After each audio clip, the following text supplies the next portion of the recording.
voilà, vous êtes sur le terrain, donc on est, comme je le disais, on est sur 3 hectares.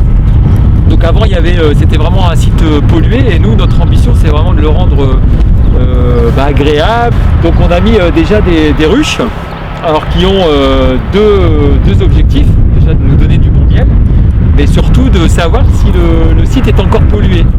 En fait, on a planté ici une prairie fleurie, et à côté la ligne de chemin de fer avec pas mal de ronces.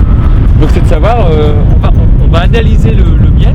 Si le miel est bon, ça veut dire que globalement, a priori, le terrain est dépollué. Donc ça, c'est nos sentinelles ici. Voilà. Et après ici, l'année dernière, on avait planté des arbres, malheureusement avec la sécheresse, ils n'ont pas tenu.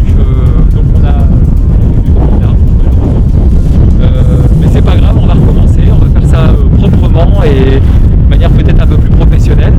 Donc si vous imaginez qu'avec la véloroute qui est juste derrière, on voudrait accueillir les cyclistes et aussi nos clients habituels pour vivre dans un endroit un peu paysager et forestier. Donc on va créer des arboretums avec différents types d'arbres qui sont tous endémiques. Alors je pense par exemple au sol. Le sol est vraiment une espèce qui pousse très très bien au bord de la lisse. Donc on va mettre le sol forcément en vedette, mais aussi des espèces un peu plus rares qui permettront de dépolluer le sol et d'avoir un environnement agréable.